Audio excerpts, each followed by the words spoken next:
Okay, so now we are going to move on with the first panel. And let me first express my gratitude to Maya for an excellent introduction into the topics that we are going to discuss this morning. And in particular to laying out the concept of epistemic communities, as I think that one of the things that we are trying to achieve with the Belgrade Security Forum is actually to build some nascent epistemic communities, not only among scholars, but among decision makers from the Balkans and beyond. And hopefully, building of those nascent epistemic communities at the Belgrade Security Forum and similar forums can contribute to security integration of the Western Balkans, since we've seen a lot of disintegration in the past decade, so maybe this can contribute and drive security integration in the region. And before I give the floor to our next speaker, let me just elaborate a little bit more about one other motive for organizing this academic event this year. And as I stated in my introductory remark, our enlightened interest was to,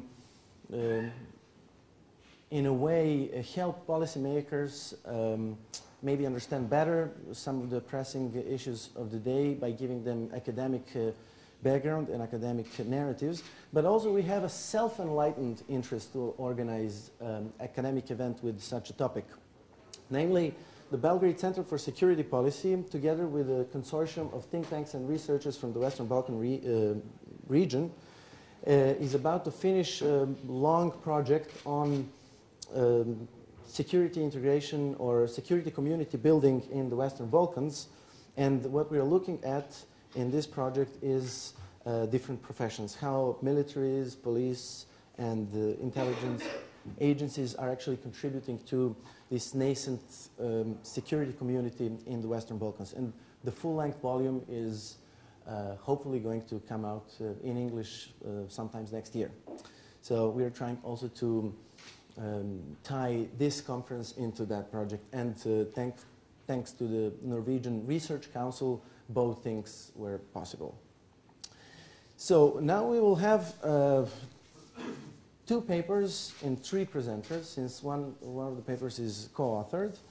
And we are going to start in a slightly reversed order. So instead of continuing as agenda stated with Marcus's presentation, I propose that we start with the third paper, which is also on EU diplomatic practices, because this paper ties a little bit better into what Maya was speaking about during the keynote speech. So we're going to have the opportunity to listen to 2 of our former students. In the good old days, they were students of the Faculty of Political Sciences, but they moved to better and nicer places. Good for them, bad for the Faculty of Political Sciences. And the first one is Maya Ružić. She is now currently a teaching assistant at the International Security Studies course at the Academy of Criminalistic and Police Studies. And she is graduated from the Central European University, where she defended her master thesis on the topic, the dynamic of security processes outside the Western liberal environment. Is securitization theory context dependent? Among other things, of course. For all those of you who want to have a full bio, you can find it on the website of the Belgrade Security Forum. And the second author and speaker is Jelena Cupić, who is a PhD researcher at the European University Institute in Florence at the Department of Political and Social Sciences, and she's currently working on the post-Cold War transformation of security international organizations with Professor Chris Roy-Smith. Now I give floor to Maya and Jelena. I don't know in which order are you going to proceed. The floor is yours. I will start first. First of all, I would like to thank the organizers for giving us the opportunity to present here. I realize that we seem like a very, very young scholars, and I hope we'll sort of live up to the expectation and hopefully tell something informative. informative to you. Before I get into the substance of our paper, I would just briefly like to tell you how the idea came to us. So I live in Florence, Maya is in Belgrade, and we often Skype. And there was this talk about what is new in international relations, what is new in security theory. Is there anything new and buzzing happening now when we are embarking on our academic career?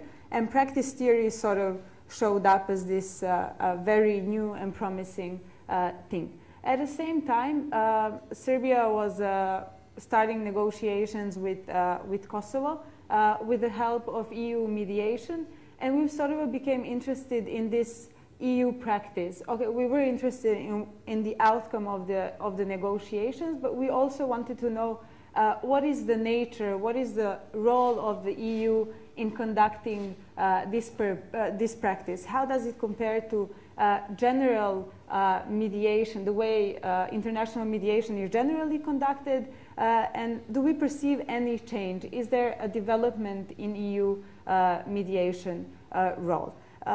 So now we'll tell you a little bit about a theoretical part of our research, a conceptual and theoretical part, and then Maya will take the floor and tell you something more about our analytical findings. I don't call them empirical findings because this is a very early stage of our research.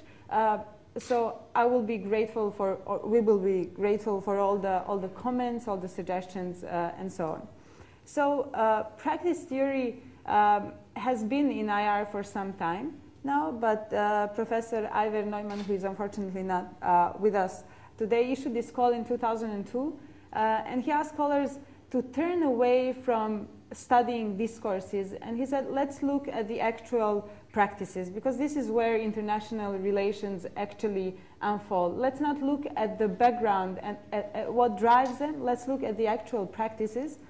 And the surprising thing was that practices as such have a specific ontological nature. They're empirical phenomena with a specific ontological nature. So they're sort of allocated between structures and agents, between material reality on one hand and on this meaningful discursive side of our social reality. So in this way, concentrating research on practices, international practices, promised a way of sort of transcendenting all of the really deeply rooted paradigmatic divides within the discipline of IR and security studies. Me and Maya, we thought this was a very good way, that this gave us a very good opportunity to study EU peace mediation practice. But then the question came, how do we operationalize? How do we start using this practice theory to look at the actual practice?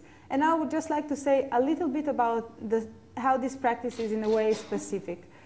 It's not a practice in which we can identify a clear epistemic community, because it's an ad hoc practice where different international actors practice it, and within EU it's also a varied activity. It varies from case to case. So it became interesting how to apply theory, which in a way concentrates on practices which are highly routinized and repetitive, to study a very much present practice which does not adhere to these sort of theoretical assumptions. So we've decided, as most of practice theorists, to go to Pierre Bourdieu and to use sort of his stencil or his conceptual apparatus to untangle the EU mediation. And here we, of course, use the concept of habitus and the concept of field and the concept of practical sense. So far, because using all these different concepts creates a stage for a really large research. So far, we've been able to untangle some of the elements of habitus. So now we'll say a little bit more about that and how we use it, and then Maya will proceed. So habitus basically, in Bourdieu's understanding, or in my understanding of Bourdieu, as far as it is correct, consists of these dispositions which agents hold, but dispositions are the sort of internalization of the externalities, of those intersubjective meanings that are created in society. So habitus is sort of a background knowledge or these historical layers which agents carry with themselves when they engage in other social activities, which are happening in the field, which is specifically structured according to power relations, according to object of struggles, and so on. And when we looked at and we've asked, what is the habitus? What are actually the elements which constitute the European peace mediation? What are the elements that make it such as such, or what are the elements that will help us untangle and see why it is such and such? We've realized that we don't have one habitus, but that we have to hypothesize or theorize about 3 types of habituses, if you like. It doesn't sound nice, but habituses. And we propose that there are 3 of those. The first one is habitus, which is consisted of general norms, rules, and culture of international peace mediation. So let's look at the specific cases of European peace mediation and see how well does it correspond to what we already have, what has already internationally been used and how it was practiced. Then we realized, okay, there is also something very there has to be something very European in European peace mediation.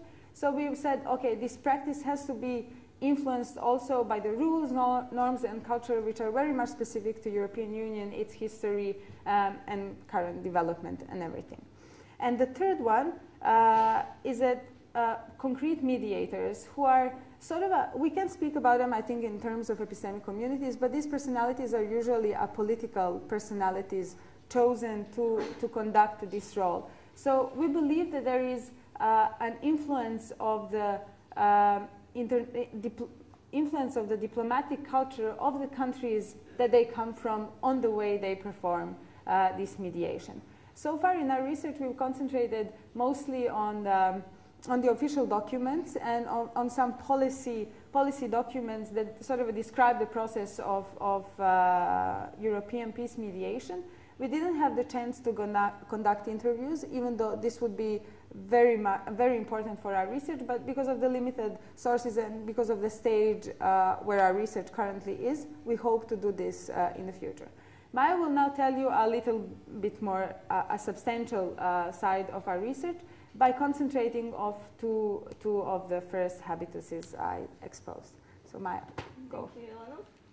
So in order to examine whether European international peace mediation drifted in some way from what is generally perceived as as international peace mediation in diplomatic history and practice, we decided to analyze that through 3 different cases, which are contextually and timely completely different, depending on the involvement of EU as a mediator in involvement and the relationship of EU as a mediator with the sides at the mediating table. So the first one, we decided to go with Aceh peace process, where European Union doesn't have any special relationship neither with Indonesia, neither with the peace movement, with independence movement there. The second case is EU involvement in settling Russian and Georgian conflict in 2008, where Georgia is a part of EU's neighboring policy. The third and interesting case for us, and the most appropriate one to see EU mediation at hand, was the recent dialogue between Serbia and Kosovo, where both Serbia and Kosovo have an aim to become EU members someday. So in order to analyze these cases and to see how EU mediation drifted or didn't drifted from mediation in general, we put the practices from 3 cases to the first habitus, which regards to the norms and the practices and sort of strategies that are applied through mediation, and as well the second habitus, which refers to the norms, ideas, and cultures that are brought on the negotiation table by European Union. So in the first case, which is a very interesting one, sorry, actually neither European Union nor Indonesia nor the independence movement wanted the involvement of European Union. Actually, it was the Crisis Management Institute who was the lead mediator there. However, when the process and thanks to the role of Marti Ahtisaari, who was a leading negotiator, European Union was introduced as a possible source for financial but also for political support. So EU was involved through that mechanisms, and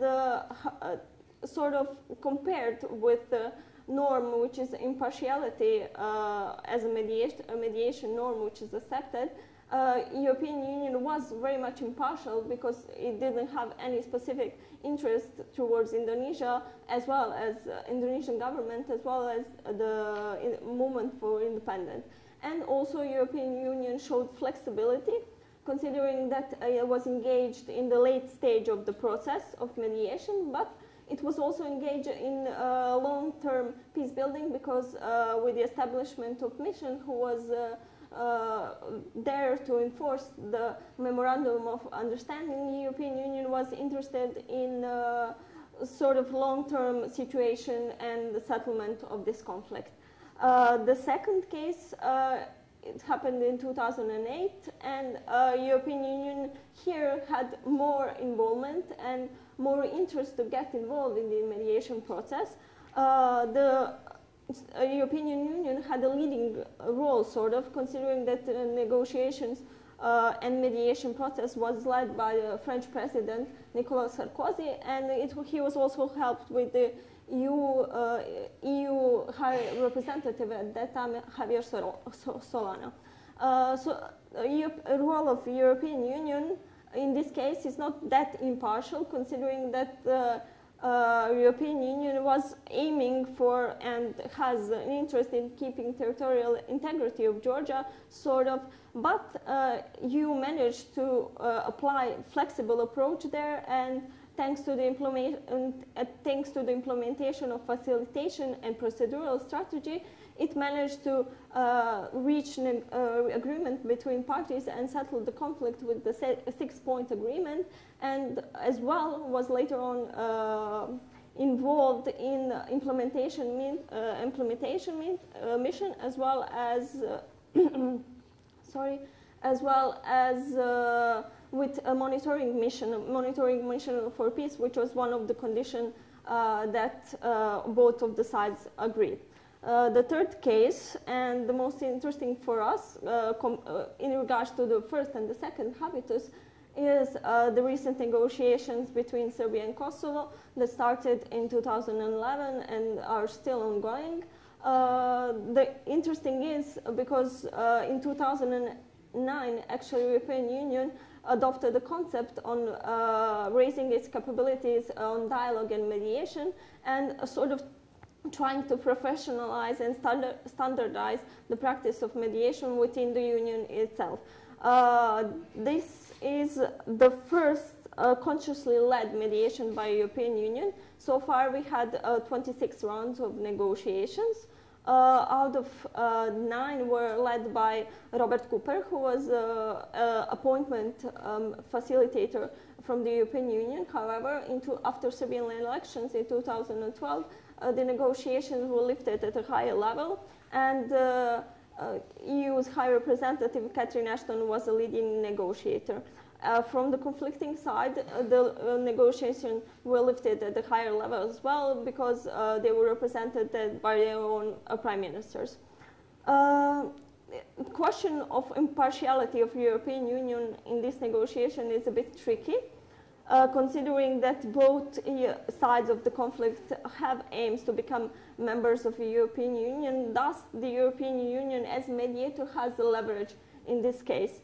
When it comes to flexibility, we can say, considering that negotiation took from 2011 and still are ongoing, and considering that the negotiations were lifted from lower to higher level, that European Union showed flexibility and adapted to the situation and to seriousness of issues that were at the negotiation table.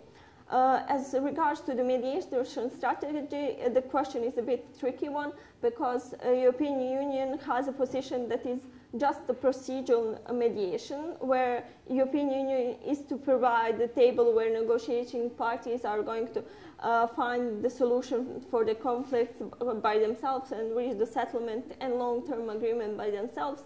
However, in the statements that are followed after reaching agreement, that sort of agreement, all the issues were reached under European framework that is not different from European Union legal framework, just considering that both countries want to be, aim to be members of European Union.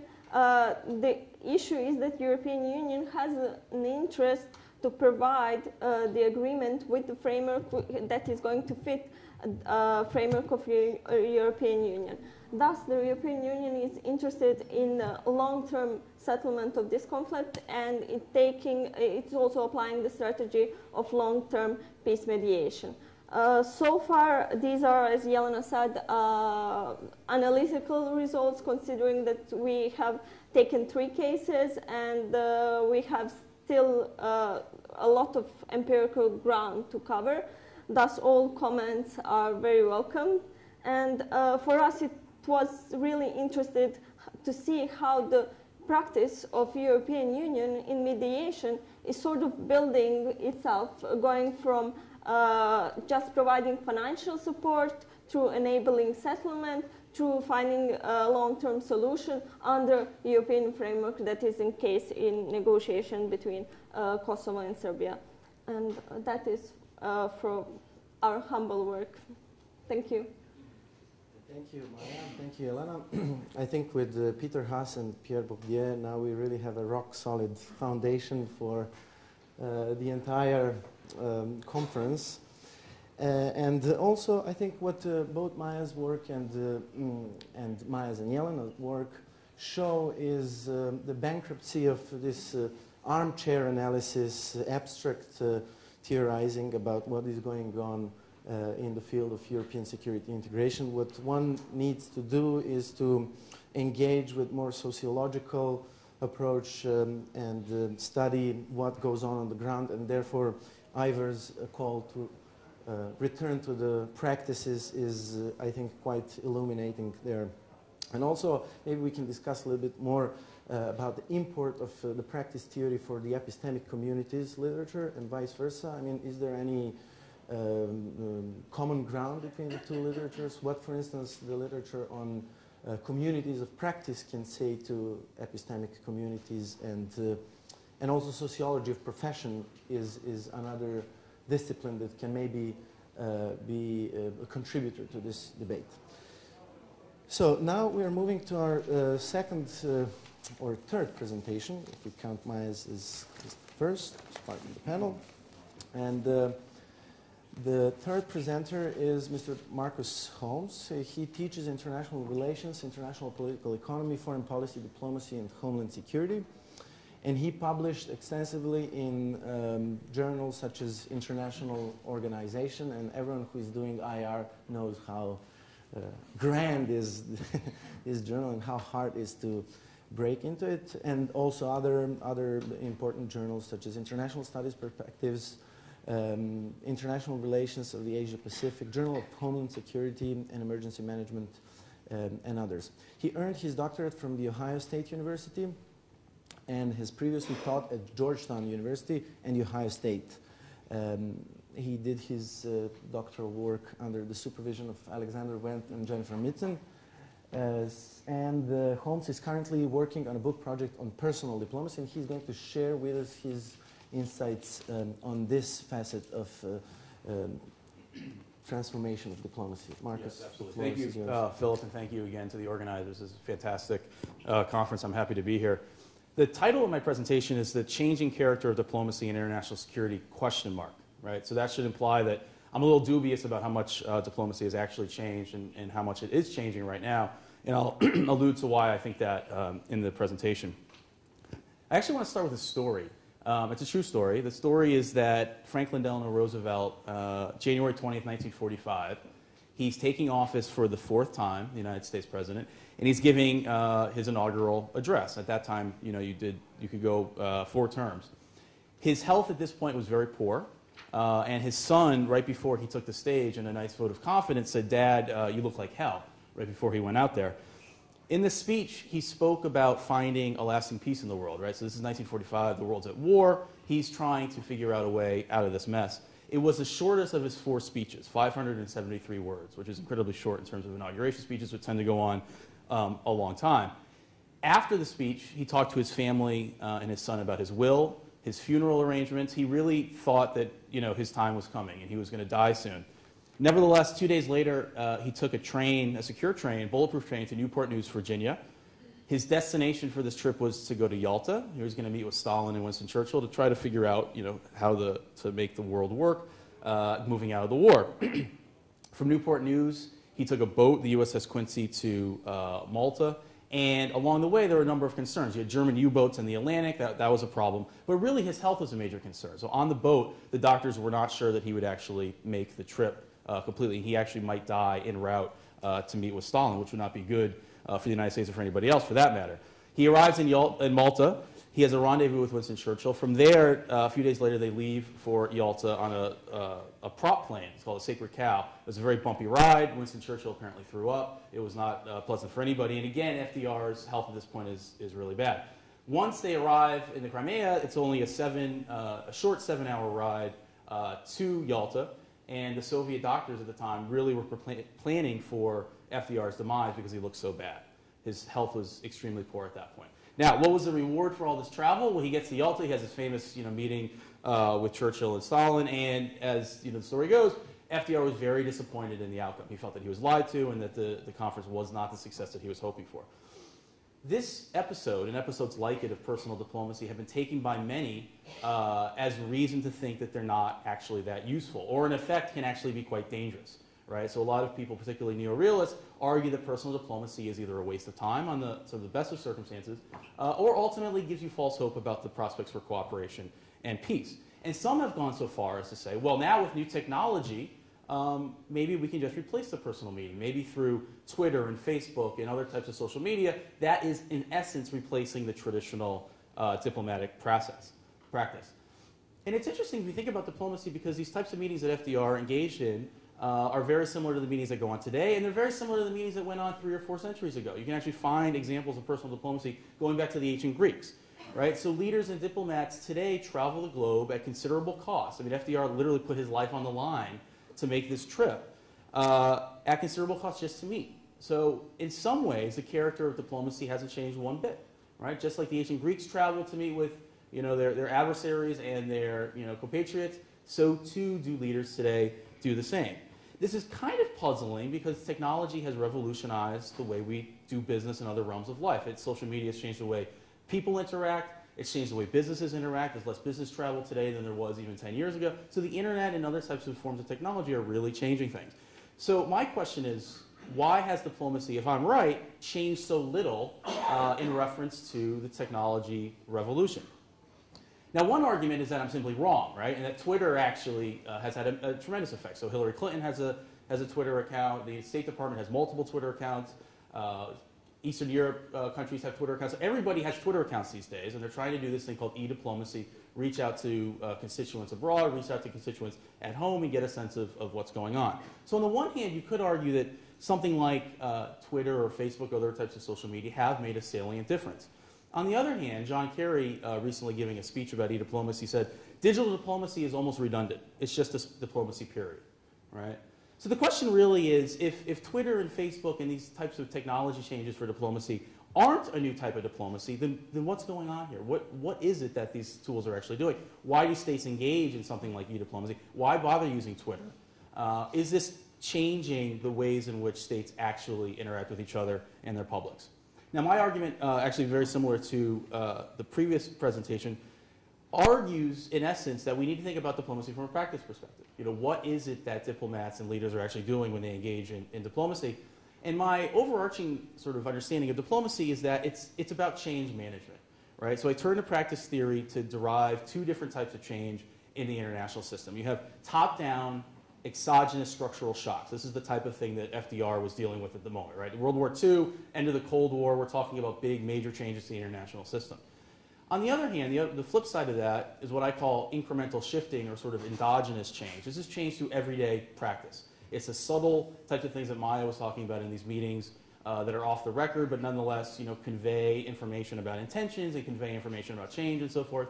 It's the type of things that happen without really being able to notice them because they're so small. The changes are so small that any given instance of the change looks like nothing.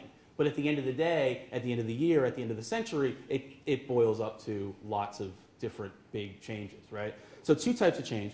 And my argument is that the reason traditional personal diplomacy has stuck around is that it's particularly useful for managing the first type of change, the top-down structural change.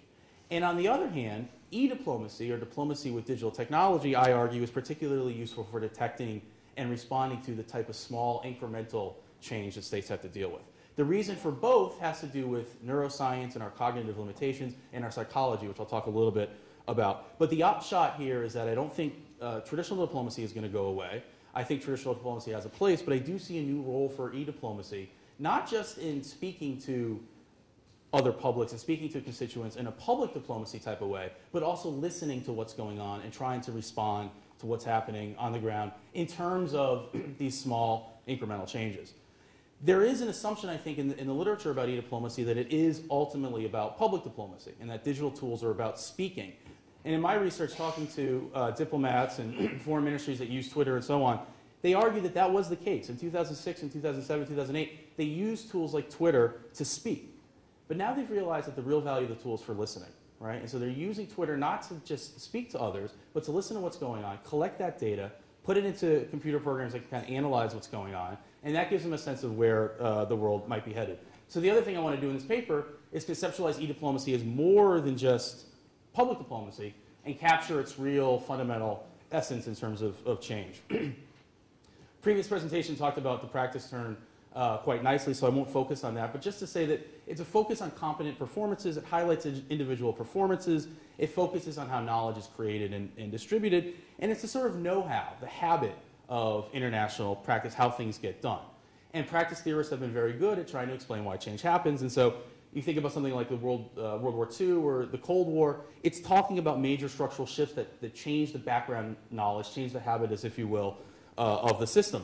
These situations demand, in essence, the ability to unmake and make new relationships, right? They demand that people get together and try to figure out how we're going to move forward because the world is quite literally in crisis, right? You have to build trust. You have to understand what other sides' intentions are. And it turns out this is what face-to-face diplomacy is very good at, that we have discrete architecture in our brains through face-to-face interaction that allows us to better understand the intentions of others. It allows us to build trust with each other. It allows us even to detect deception. And I'd be happy to talk a little bit in the Q&A about some of the specifics here. But there's a wide-ranging sort of realm of evidence now that suggests that face-to-face interaction is different. There's a specific sort of thing that's going on here about building relationships that's really, really important. And I think that's critical for the type of top-down structural change that we often see in international crises. On the other hand, incremental shifting is a little bit different. For incremental shifting, what we're seeing again is these small series of changes, and it's hard to understand at any given time what's going on here. In other words, the supply of information is way too high, right? The human brain, just as it was good in terms of face-to-face interaction and understanding each other, is also really bad at dealing with large amounts of data. So there's been a series of studies that show that, for our cognitive limitations, we're just really bad at being able to crunch the numbers in our head at any given time to understand what's going on with all of this data that we're deluged with. But this is what technology does really well, right? Technology is very good at looking at data, visualizing patterns in the data, trying to figure out causality in the data. This is the sort of thing that computers have helped us do over the last century or so, right?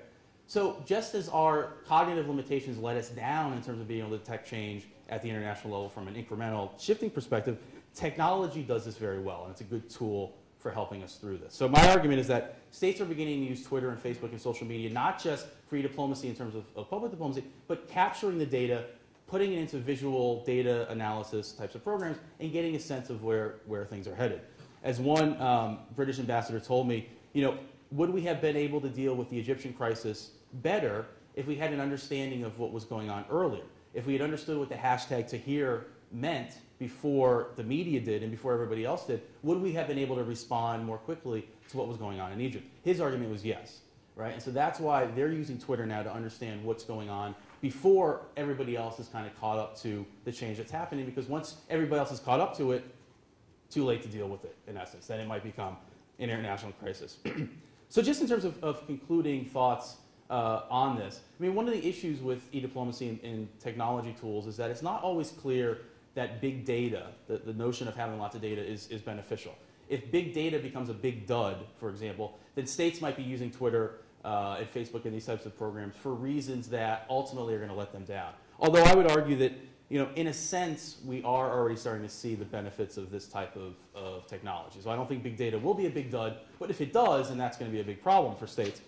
And then how does this sort of shifting square with the sort of slow bureaucratic practice, right? It's one thing for diplomats to be out there in the field engaging with publics and gathering information. But in terms of decision making, oftentimes these have to go through slow state bureaucratic processes, right? So on the one hand, they want to be able to detect change very quickly and respond to it quickly, but then they also have these slow, heavy, burdensome bureaucratic processes to work with. So one of the next steps in my research I want to explore is where these two things, how they come together. How do you use technology for fast responding to change and square that with the bureaucratic process, which can be quite slow.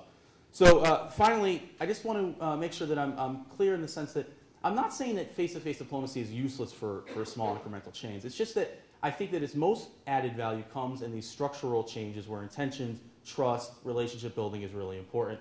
And I'm not saying that e-diplomacy is also useless in terms of structural change, just that its real value comes in understanding the sort of day-to-day incremental shifting in the international system that up until now has been very hard to deal with, precisely because of the cognitive limitations that we all have in dealing with that amount of data. Ultimately, I want to conceptualize diplomacy in a sort of broad sense as change management in the international system, and that's why I think the character of diplomacy and international security is changing somewhat, but the traditional diplomacy that's been with us for centuries and beyond, I think is here to stay, and for very good reason. So I'd be happy to discuss this and more about the practice during the Q&A, and thank you for allowing me to present.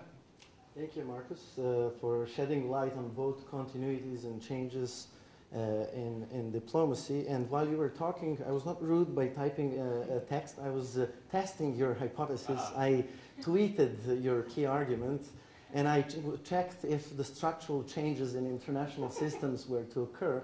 I didn't hear any cracks, but I suppose there will be some incremental changes by enabling more people in the world to hear and to listen to your argument. Joke aside, now we are finished with the initial presentations, and we have a little bit less than an hour for Q&A.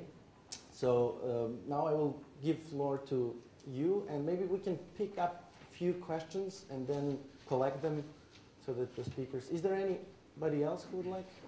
Okay, two. Maybe the first two, please, gentlemen in the second row. And if you can please introduce yourself briefly. Thank you. Thank you. Thank you very much. My name is Karimi. I'm from Iran. It was very comprehensive and enjoyable, but I would like to challenge Mr. Marcus' Yalta conference of FDR, because I think you were right that there was some problem. He was tired, he was old, but face-to-face meeting was very important. As my knowledge, I have gone through Yalta conference. It was very successful. As you said, it was a failed because he built the trust between himself and Joseph Stalin. He used to call Joseph, and both they made joke against Winston Churchill.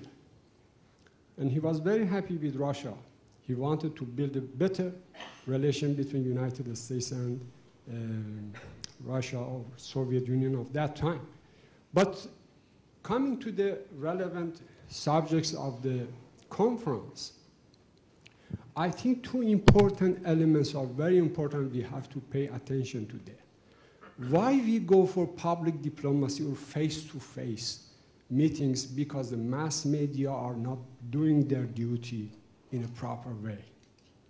Because you have the technology, the mass media is over there, they can cover, but they are not giving the better or correct news and the views of the events happening. That's why we have to go face to face and refer to the public diplomacy. I think it's good to bring the role of the mass media, enjoying the technology of present day, that why we need still the old type of diplomacy to build trust. And that's very important. And I enjoyed Ms. Jelina's speech on the subject. And I think it is good if you can elaborate the example of present situation in Syria, as we see that Russia and United States are trying to go through the dialogue, solving the problem. But it is the Britain and France that are more warmongering of the case. Thank you very much. Thank you very much. Let's collect another question, lady in the fourth row, please.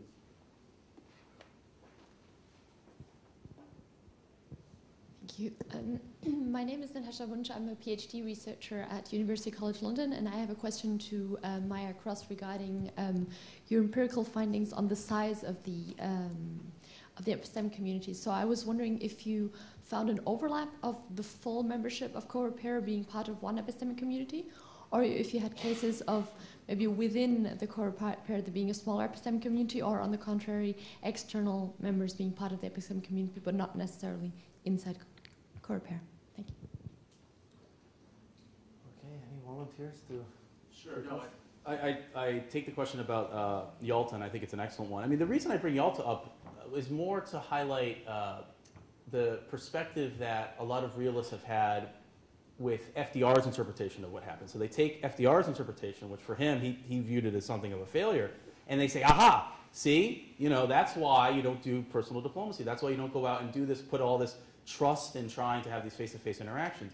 But I also agree that if you look at what happened, you know, there's an argument to be made that the face-to-face actually was incredibly important, right? And so that's kind of what the point of my research is to show that, first of all, in any of these conferences, there's winners and losers in a sense, right? So was face-to-face important? Well, the question becomes to whom, and who benefited more from the conference and so on, and we can debate the history there.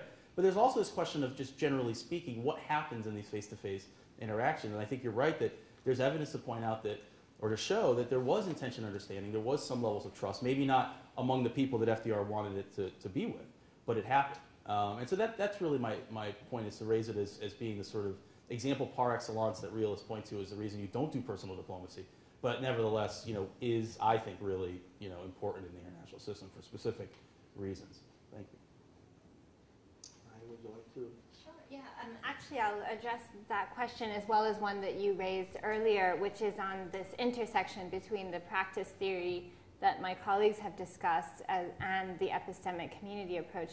Because I've actually tried to look into the theory with Vincent Puglio's work and Emmanuel Adler's to try to see if it might shed light on some of the dynamics within epistemic communities. And maybe this is a question or challenge for those on the panel, but it seemed that the definition of practice, a practice, is just too broad and amorphous to actually be valuable. Now, maybe your reading of it is different, or perhaps you are refining it, but it just seems from some of the work that I've read on practice theory that almost anything qualifies as a practice. War is a practice of a kind. The things that you're mentioning, using Twitter as a practice, diplomatic norms, such as the shared professional norms I talked about, are practices. So where do you draw the line? Is it strictly about a kind of level of analysis issue? Does each scholar have to define a practice separately? And so I ended up kind of discarding that connection, even though at first I thought it might be valuable to epistemic communities, because how is it then different from a professional norm, right? Especially if we then go into the sociology of professions, which I have found useful for my work, because it seems the definition of expertise has to stem in some way from the sociology of professions. So for me, that was very valuable. But I would be interested in knowing where you actually draw the boundaries of a practice. But as for the question from the audience, thank you very much. I would say that for these examples that I talked about, COREPER and the EUMC, it's actually quite contained. I found that it was strictly the 27 ambassadors. At that point, Croatia hadn't joined, but it was strictly those 27, I think in part because they had attained such a high status and they were occupying so much the exact same position, with the product being something that COREPER's name would be on, that it wasn't about overlapping concentric circles in a way of epistemic community membership. But that doesn't preclude it happening in other cases. For example, I think with this fledgling European External Action Service, there is a possibility that we might see emerging overlapping fields or communities, epistemic communities, where one diplomat will belong to a group that specializes in crafting political expertise while at the same time being an expert in human rights policy. And so that diplomat will find him or herself kind of dealing with various fields of influence. I think the European External Action Service doesn't yet quite have the status of a group like COREPER and the EUMC. So even if we do see this emerging, it still will be quite nascent. I would like to pick up on what you said about defining practices. And I think me and Maya, we did stumble upon this problem. At the beginning, it really sounded like a really promising thing. And then once you start, you see it's a very complicated thing. But then I realized, or at least my position is that actually practice is so broad, there are so many elements to it, which I think is the advantage to it, because it creates this very multi-layered approach to international relations. It gives you a very complicated stencil to study concrete practices, but still it gives you, I think, fuller picture. If you take, in our case, the concept of habitus and the concept of field, and if you try to untangle them in a concrete practice, then it becomes, the practice itself becomes, I think, much more, you can understand it better. I think this is my position.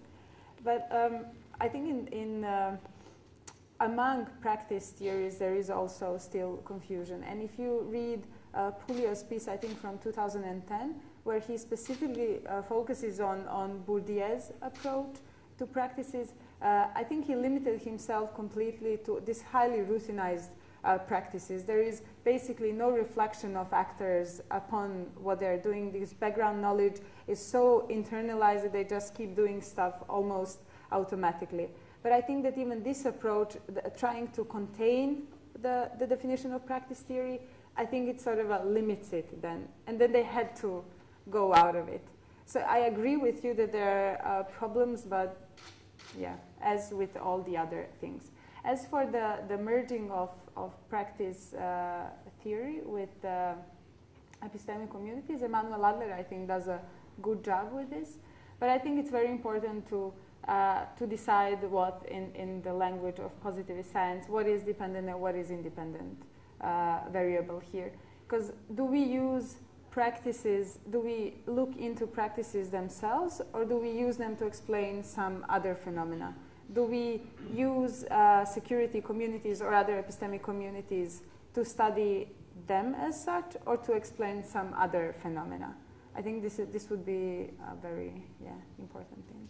Yeah. And in addition to that, we also had problem defining international peace mediation as practice, because Adler and Pouliot, as one of the criteria, they said that practice has to be patterned, but mediation is not patterned. It just varies from case to case. So that's sort of one aspect that we have to explore furthermore in our paper, but definitely we can't see that mediation is a patterned practice. But I took it more as a challenge for practice, for refining practice theory rather than discarding practice theory altogether on that. Yeah. If I can use my position and just make one follow-up question on that and challenge maybe Maya's conceptual framework. I mean, we've all stumbled upon this problem of what the practices are. There was Ever's article, which was more into some sort of post-structuralist understanding of practices. Hey, stop talking only about discourses, let's analyze practices. And then we had Pouliot's first Bourdieusian incarnation, and then the second with Adler's book, which made it so vague that now we don't know.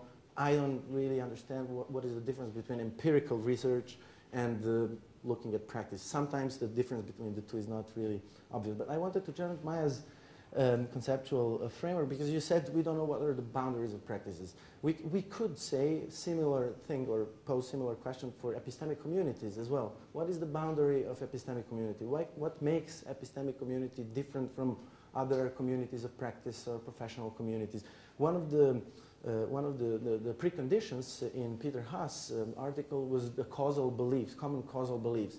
But do all mill reps in the EU have common causal beliefs? Because common causal belief insinuates some scientific approach to things.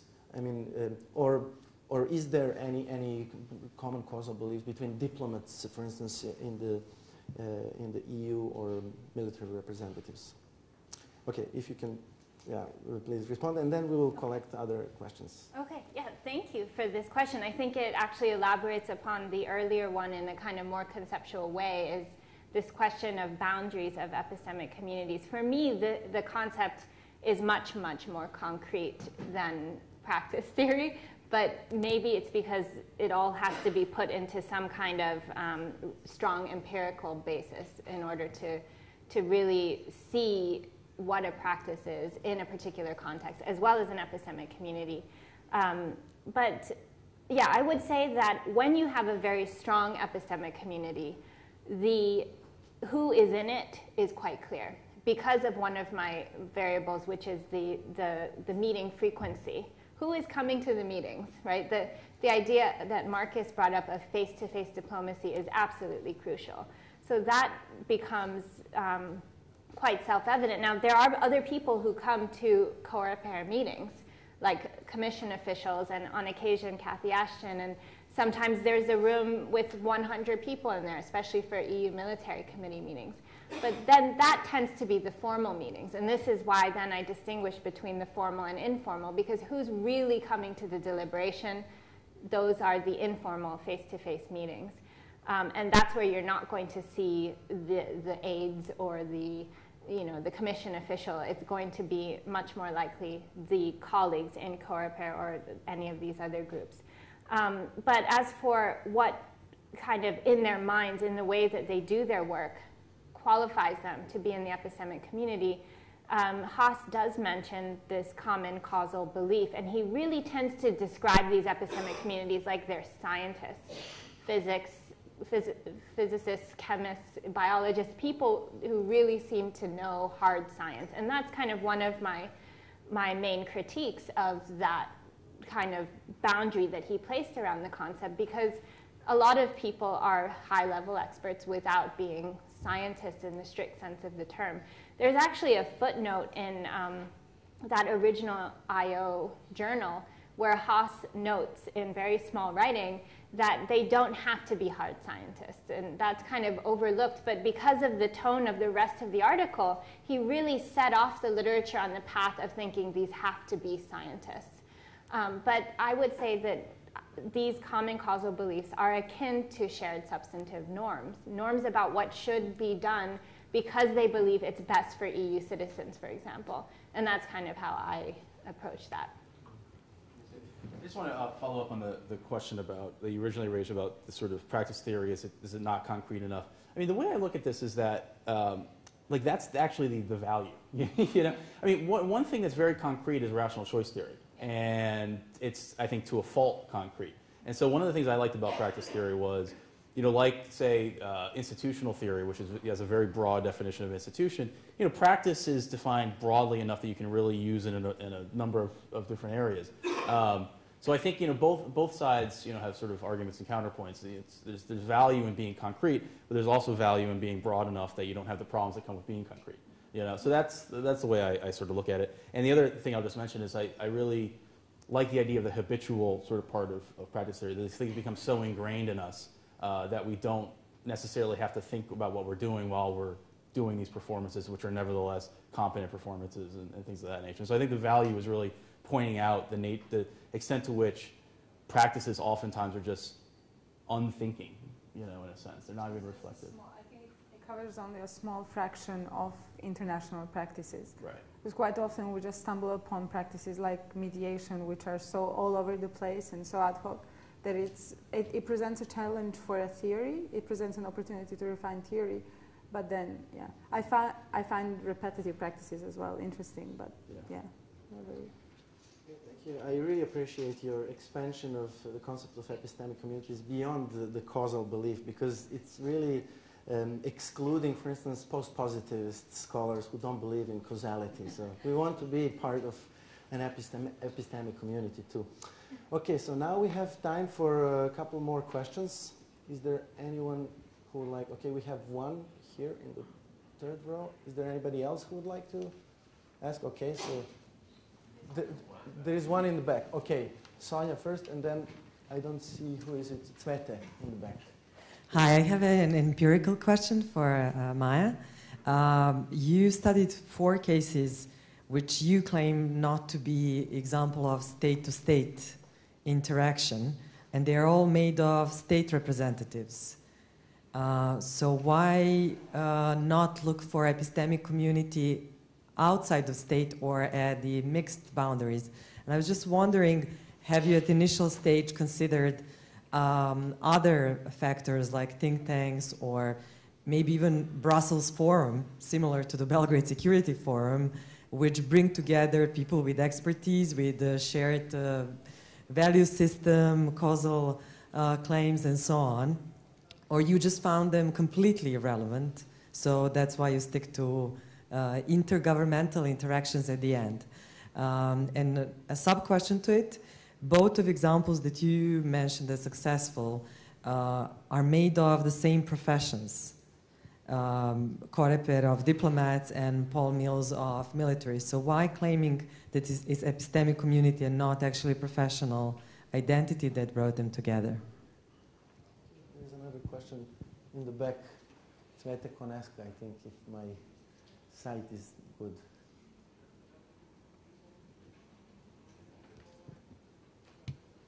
No, it's Andrea.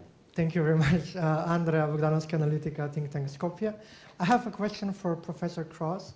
I wonder whether, as part of your research, as part of your observation, you have put into perspective and observed whether there have been some changes of practices pre-2004 enlargement and post-enlargement period, and also how do different enlargement processes with new EU member states affect the already established practices within the military committee or the Coreper, if at any? Thank you very much. Thank you very much for the questions. I think Sonia's question is an excellent one. I actually looked at 5 cases. And one of them was not of state representatives.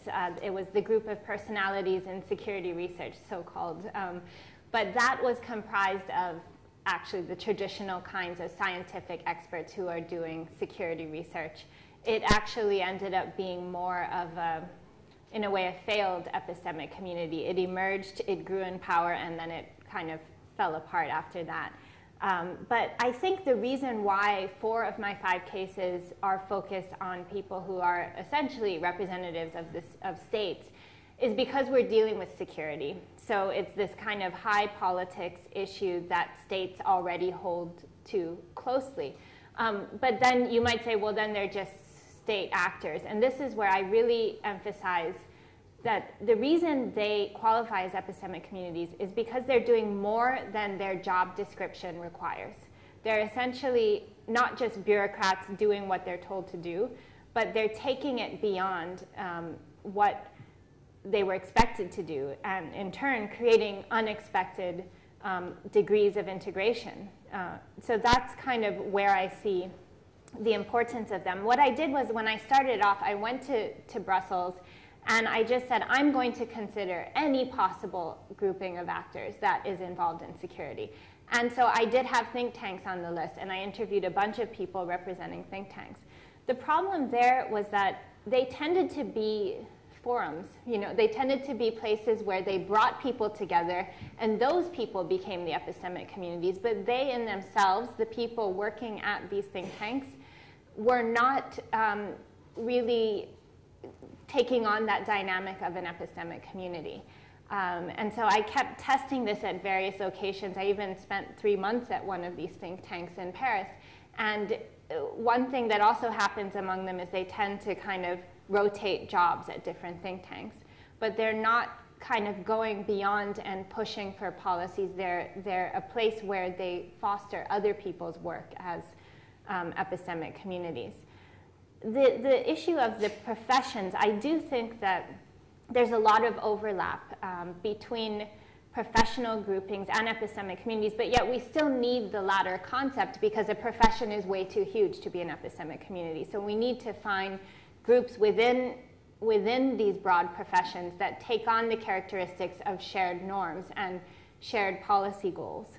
The Civilian Crisis Management Committee is a good example of a case that I studied that was comprised of different professions. So it had police in it, it had legal experts, it had pure civilian crisis management experts. It was a mixed group. And I would say that it was kind of a low-strength epistemic community. Part of it was because they had different professional approaches. And to some extent, this is a benefit. Having a police officer explain what to do in a civilian crisis management situation is valuable beyond just understanding the legal aspect.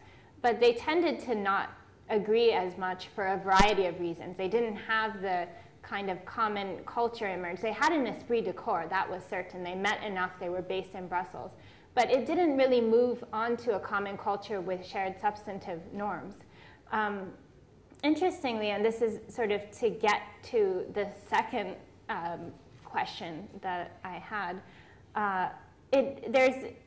there was specifically in the civilian crisis management group a distinction, in a sense, between the newer member states and the older member states, the pre-2004 versus after the major Big Bang enlargement. But it wasn't that the new member states' representatives had less influence. In fact, what I found was because many of the Central and Eastern European countries had little experience with civilian crisis management on their own, they didn't have the departments in the home capitals instructing these representatives in very strict ways about what to do. So these people were able to kind of really go on an adventure in a way to arrive at Brussels and develop a civilian crisis management component for their member state that was a new area, a new kind of contribution. So you did have within this group kind of groupings within a looser nascent epistemic community. But in general, I would say that I was not able to do research before the 2004 enlargement, but as you know, because there's at least a 10-year period in which new member states have representatives in Brussels, the transition itself that happens upon the day of enlargement is not that dramatic. The people who have been representing their countries in permanent representations all of this time usually quite smoothly enter into that formal position. And then there's also a kind of very strong collegiality and socialization effect that occurs because it's not just new member states representatives coming in, but everybody is rotating on 3 or 4 rotations. It may not just be the person from the Czech Republic who is new, but also the person from France who is new. And so they tend to socialize each other into the common culture that is unique to the Brussels environment. I hope that helps answer those 2 excellent questions. Any other responses? Please. Gentleman. Thank you. Just a follow-up question. My name is Efrem Radev. I'm coming from the Regional Cooperation Council. Because we're talking about communities in the security area, and that was your research, have you looked, because security is not only that part that you researched, the security is also the other part, which is the adversary of security. Have you, do you consider the possibility of examining these kind of communities in the organized crime, in terrorism, in money laundering, even in some kind of religious groups which tend to unite in this kind of business, the adversary of the security? Thank you very much for that question. It sounds like a great idea for a next book project. But I have looked at the internal security side, and I started to go into still looking at the crime fighting side rather than the criminals themselves. But I looked into Europol and the EU Intelligence Center, INTCEN, it used to be CITCEN.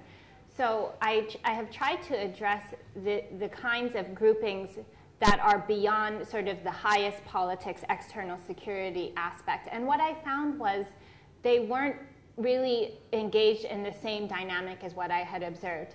They were more akin to what academics would call transgovernmental networks, in that instead of kind of reaching to go beyond the job description, the way that COREPER turned itself from just a group to prepare meetings into an actual decision-making body, these groupings are more kind of collaborating in order to do their jobs more effectively.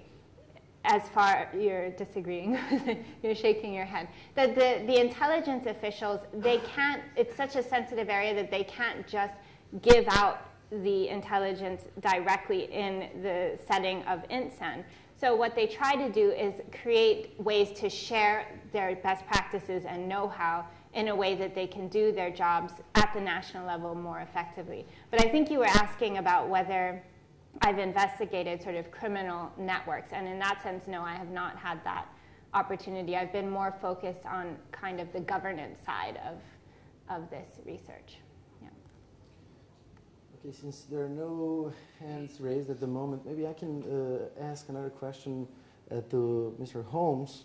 You were talking about Twitter, and we are all witnessing that many statesmen and states and international organizations are trying to use Twitter for the public diplomacy purpose. But on the other hand, we don't see that they're doing that very effectively. I mean, I just want to give one example. The entire External Action Service has 38,000 followers.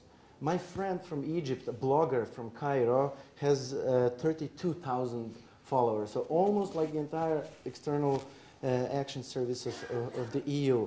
I will not mention American pop stars like Rihanna, who have a couple of 30 millions, 50 millions of followers. So what does it tell us about Twitter and using Twitter in diplomacy? Good question. And this is actually one of the motivating questions I had for this project, which was all of these states and diplomats and so forth are using Twitter, and my observation was the same. They're using it very poorly. And the research that I did, talking to a lot of these diplomats and leaders and such, suggested that they kind of know that, and they know that it's not as effective as they would like it to be. So I guess there's two takeaways. One, somebody should write a paper about how to use Twitter as a diplomat. But then the other thing is that's when they started to realize that maybe the value is not so much in speaking to these publics, because they don't have the followers and they don't have insightful things to say, and they can't come up with pithy sentences in 175 characters or whatever it is. And so instead, they use Twitter as a way of reading what other people are doing. And so the diplomats, for example, that I spoke to in the UK were very interested in what's going on in the Middle East. And so they would follow the types of bloggers that you're talking about, right? So following became more important than having followers. And I think that's the distinction that, as I referenced in the talk, between 2006, 2008, and now. They've realized that this idea of trying to get followers as a diplomat just is not working, but the value of Twitter is in trying to see what's going on out there, following events, following others and such. And that's an important difference. And maybe one of the things that needs to be done is somebody needs to write a policy paper on Twitter as a listening device as opposed to just a speaking device. It's strange. Diplomats and statements are into following others, not having followers. Okay. Something really important is changing in world politics. I think we had one hand raised here, and is there anyone else who would like to? Okay, there's another one in the back. Yeah, my name is Ali Binyaz, and I'm from IPS in Tehran. So probably I wanted to actually explain something about the issue that you've mentioned. It strikes me that security models, they have the risk of oversimplification. So in the case of the digital diplomacy that you've mentioned, we know that diplomacy is for conflict resolution. But then what happens if the market that you are going to face has been segmented? And the deprived people, they do not like to talk to you. So they would be a missing part of the issue. And then if you have to actually collect the to go and then collect the information and on the basis of that proceed in the face-to-face diplomacy, and you have a missing part, then it means that your face-to-face diplomacy is not correct. And what happens with this kind of, processes? So it needs probably further thinking and probably introducing the element of habitus, different habitus, into your model to make it more sensible. And then for the second presentation, probably the issue is that you've talked about the mediation and impartiality of the mediation. But then what happens that if the mediator is actually proposing and has an idea for itself to promote, the mediator, if he's just promoting the universality and universal values, which are actually at the core of the dispute between the parties who are going to be mediated. So what happens with that? So how can you be ensured about the impartiality of the mediation and the correct specification of the problem? Thank you. Thank you very much. We have another intervention in the back, please.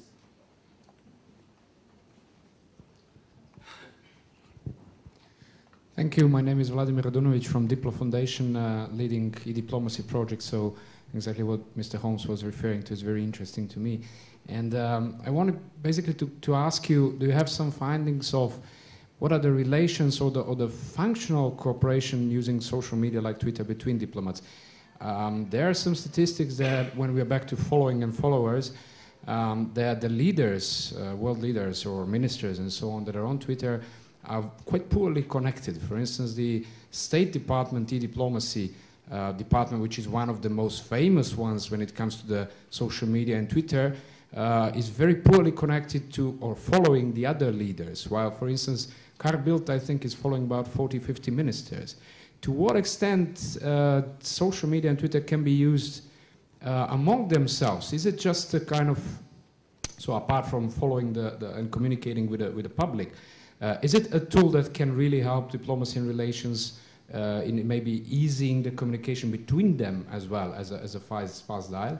And just a comment that there is, when you mention Twitter for diplomats, there is a very good booklet that Andrea Sandre, who is working with the Italian embassy in New York or Washington, did, and it's called Twitter for Diplomats. So I suggest everyone that take a look. It's quite good. Thank you.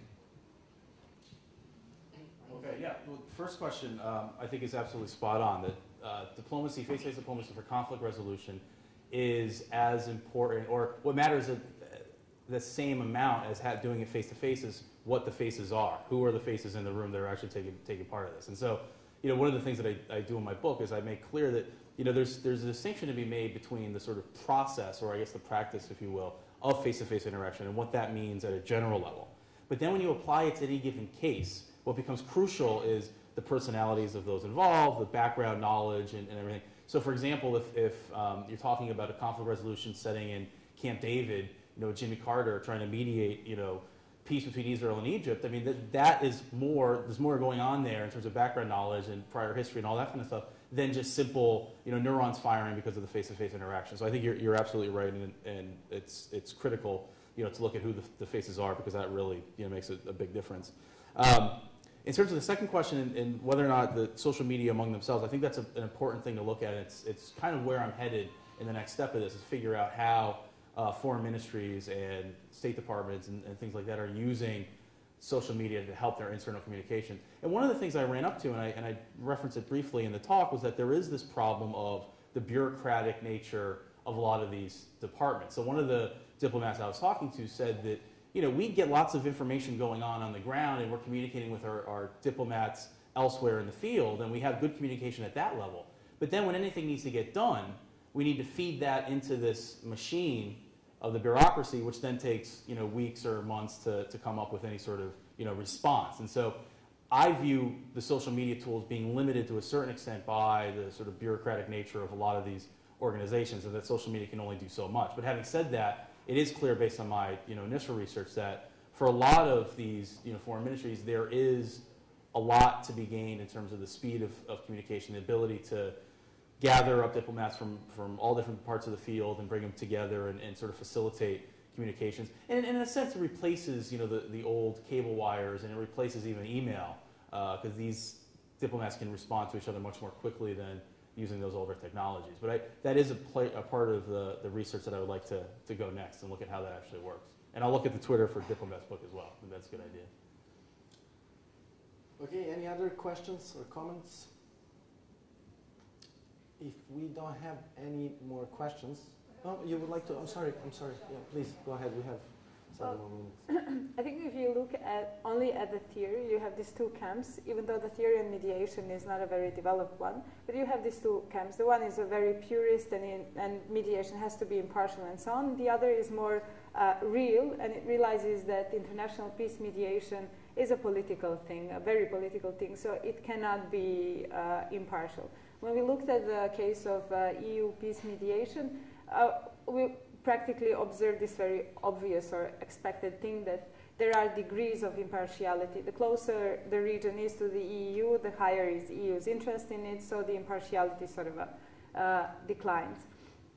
But what I was interested especially in was that EU as a mediator definitely has this inbuilt bias in its mediation. So there are general norms to which EU adheres, which are part of its development, and this is human rights. Let's take just this. And whenever it mediates, this will be one of the conditions for any agreement, or at least a minimal respect for human rights. And especially if you look at this 2009 concept for strengthening EU's mediation and dialogue capacities, it is so very biased that it is it's enabling EU to conduct so-called interest-based mediation. The name is misleading, but interest-based mediation is actually an impartial mediation. So there are no principles. Within the concept, impartiality is not even mentioned. So there is a built-in bias in it. Practitioners don't even agree if mediation should be impartial or partial. It all depends from the situation, the conflict at hand. It also depends from the capabilities that mediator has at their disposal for settling the conflict. Sometimes the strategy varies from being just facilitator, then when the parties can't reach the agreement, then the strategy shifts for interest-based and more direct strategy. But it will be interesting to monitor now the development of the professionalization and standardization of the EU peace mediation practice, if it ever professionalized and standardized, to see how the impartiality what will be the part of impartiality in this process. Yeah. Okay, we're quite ahead of time, and if there are no more questions, okay, there are 2 more hands. Sorry, please, gentlemen. Can you please pass the mic? Thank you. I think either I missed or you missed that there are 2 schools of thoughts in Europe about the security, Atlantist and the European. Although the new strategy of US is shifting from Europe to Asia. But do you think that we have to forget that 2 schools of thoughts which for last decades they were engaged in the mind of Europeans, particularly the French, Gaullists, or those who favor the European, pure European integration rather than the Atlantists who have the United States as adopted father or security arrangement in Europe. Do we have to ignore it, or still it exists?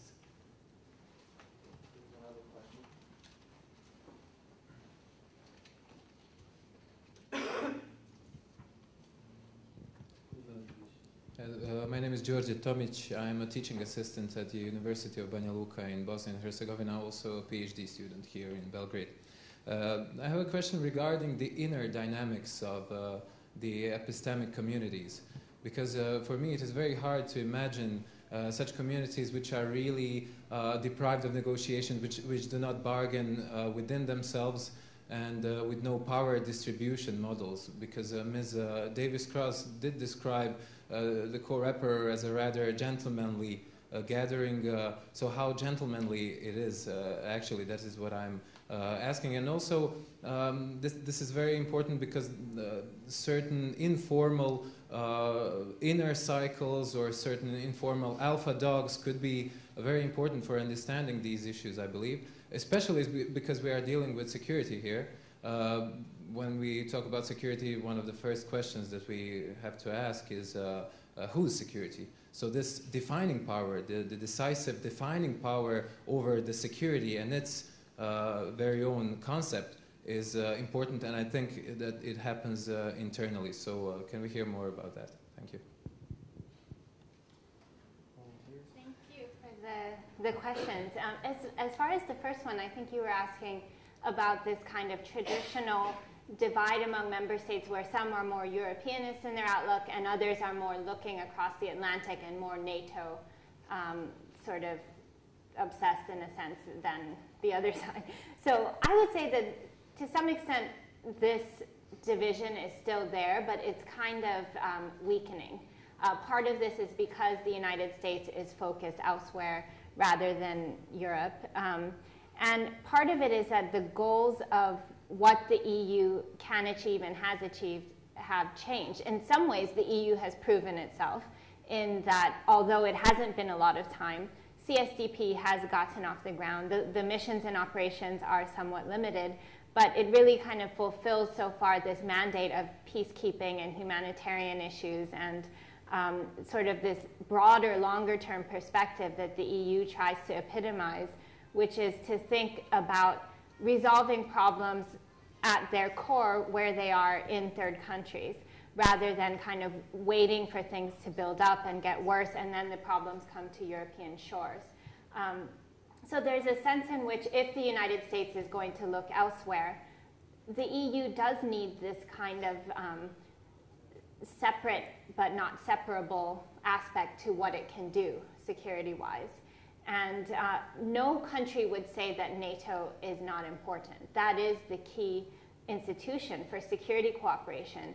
But at the same time, NATO isn't willing to do everything. And if NATO, in some sense, is synonymous with the United States and US capabilities, then certainly Europeans need to be able to have their own approach and their own capability that allows them to move forward and achieve goals.